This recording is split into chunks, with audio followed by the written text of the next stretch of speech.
सभी साथियों को नमस्कार, जय हिंद, जय भारत। आप देख रहे हैं स्पष्ट बात टीवी।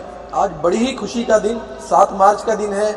हमारे आदरणीय बड़े भाई मदन खुराना जी, जो कि एक समाज सेवी के रूप में जाने जाते हैं, इंटरनेशनल लॉयंस क्लब जो अमेरिका से, उसके भी प्रधान हैं, और बहुत सारी सामाजिक संस्थाएं भाई साहब उनसे जुड़े हुए हैं। तन मन धन से इनकी पहचान इनकी सेवा है। जिस प्रकार 3 साल से ये सेवा रसोई से जुड़े हुए हैं, लोगों को फ्री खाना खिलाने का काम करते हैं, ये एक बहुत बड़ी बात है। गरीब बेटियों की शादी ये कराते हैं, और हर तरीके की, जैसे शिक्षा की सामग्री बच्चों को पहुंचाना, और कोई भी आपदा आ जाए, जैसे कोरोना काल में आपने देखा भाई साहब को दिन रात हमने मेहनत, अपनी जान की परवाह ना करते हुए लोगों की सेवा करते हुए देखा। ऑक्सीजन सिलेंडर, चाहे वो ऑक्सीजन सिलेंडर वितरण हो या सैनिटाइजर वितरण हो या किसी भी प्रकार की खाने की मदद की कोई भी सामग्री हो, भाई साहब ने ना दिन देखा ना रात देखी, लगातार जन सेवा में लगे रहे। भाई साहब, आपका आज जन्मदिन है, लगातार यहाँ भीड़ का तांता लगा हुआ है, कैसा लग रहा है? लोग आपको शुभकामनाएं दे रहे हैं। गौरव जी, सभी का बहुत बहुत धन्यवाद। जितने भी संस्थाओं के लोग आ रहे हैं, और भी महिला शक्ति भी आ रही है, और राजनीतिक लोग भी आ रहे हैं, हर दल के लोग आ रहे हैं। मैं आपको आपके चैनल के माध्यम से बताना चाहता हूँ, एक 8 साल का बच्चा जो सकूर बस्ती में आया था तकरीबन 50 साल पहले, और आप सबके आशीर्वाद से आज इस मुकाम पे पहुंचा। मुझे याद है जो यहाँ की सबसे बड़ी रामलीला, जिसका मैं 25-30 साल से प्रेसिडेंट हूँ, उप प्रधान भी रहा, कई पदों पे रहा।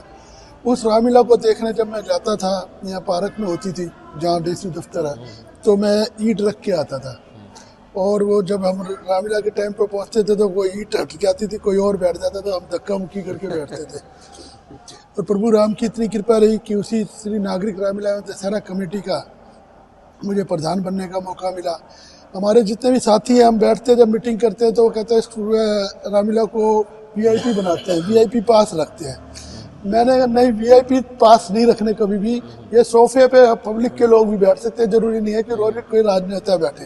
तो मुझे बहुत अच्छा लगता है जब पब्लिक के लोग बैठ के सोफों पे, कुर्सियों पे बैठ के रामलीला देखते हैं, तो मुझे वो पुराने दिन याद आते हैं कि प्रभु राम ने कितनी कृपा की, और कैसे ये सब हो गया पता नहीं, चलते चलते कैसे 50 साल बीत गए सब लोगों के साथ सेवाएं करते हुए, कुछ पता नहीं चलता। भाई साहब, बहुत लगातार जिस प्रकार लोग आपको जानते हैं, जिस नाम से सेवा जो आप करते हैं लोगों की, जन सेवा से आपका जो पहचान है असली वो है। लोग लगातार आपसे मिलने आते हैं, कैसे टाइम निकालते हैं? एक ज़िंदगी भी होती है कि बच्चों के साथ भी है और समाज सेवा भी है, ना तो आप वो समय दे पाते घर पे, ना आप अपनी तरफ से, ये लगता है कि भाई बहुत भीड़ हो गई। क्या कभी थकान भी महसूस हुई है आपको? नहीं, थकान तो कभी महसूस नहीं हुई, क्योंकि परिवार का भी बहुत साथ रहा। किसी भी आदमी को कामयाब होने के लिए, समाज सेवा के लिए उसकी पत्नी का साथ होना जरूरी है। और मेरी मिसेज जो यहाँ से काउंसलर का इलेक्शन में लड़ी, अंजू मदन खुराना, उसका भी बहुत सहयोग रहा, बच्चों का भी बहुत सहयोग रहा, बहुत अच्छा वक्त बीता। आपको मैं अपनी बातें कुछ करना है, मैं 10वीं पास की जब मैं फौज में जाना चाहता था, और मैं जब छोटा था जब से मैं फौज के कपड़े, ग्रीन कपड़े बहुत पहनता था, तो फौज में जाना, 10वीं पास करते मैंने फौज के लिए भरा, और मेरा नाम नहीं आया। उस दिन मैं बहुत उदास हुआ, रोया भी कि यार मेरे को फौज में जाना था। लेकिन प्रभु राम की सबकी इतनी कृपा रही, बॉर्डर पे वो सेवा कर रहे हैं, हमें यहाँ सेवा करने का मौका मिल रहा है, संस्थाओं से जुड़ के कर रहे हैं। भाई कोई भी सरकार, आप ये सोचो दिल्ली सरकार या केंद्र सरकार सारे कार्य नहीं कर सकती। हम जब तक समाज के मौजूद लोग, आप जैसे लोग, पत्रकार, सब भाई, गौरव जी आप हो गए, दीपक जी हो गए, सोनू भाई हो गया, यश जी हो गए, पप्पू भाई हो गया, अपना भंडारी जी हो गए, भाई जी हो गए, अंकल जी हो गए, सतीश पंचाल जी हो गए, और भी मनीष शर्मा जी, विजय जी हो गए, और अभी संस्थाओं से आए होते, एकजुट से भी आए होते, गीतांजलि, छाया से, एनजीओ से यश जी भी आए हुए, और साथ में सुनीता जी, उनकी टीम आई थी, रेलो गाटर से भी संगीता जी आई थी, भक्ति ग्रुप से रेणु जी आए थे, और भी लोग आए थे, काफ़ी संस्थाओं से लोग आए। अपना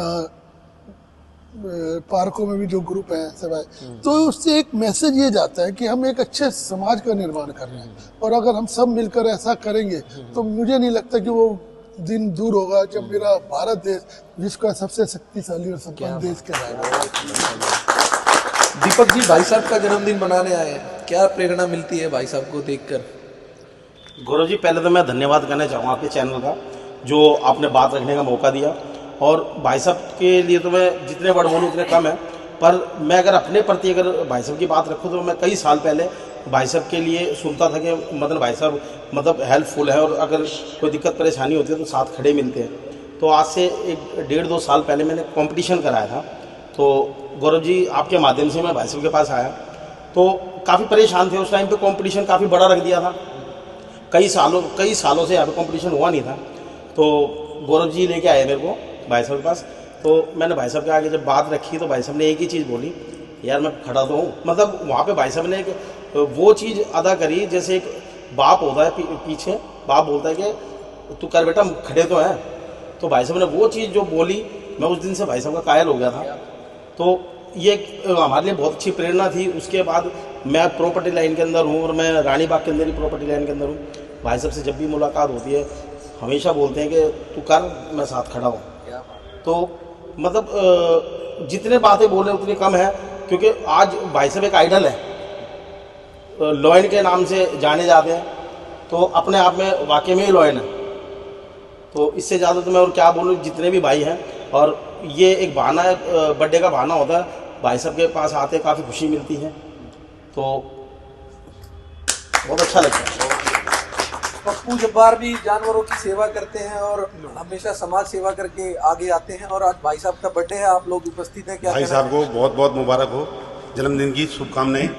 तो ये सेवा में हम तो लगे रहते हैं पप्पू जी, और हम सेवा में गाय की, बंदरों की और जानवरों की सेवा करते रहते हैं।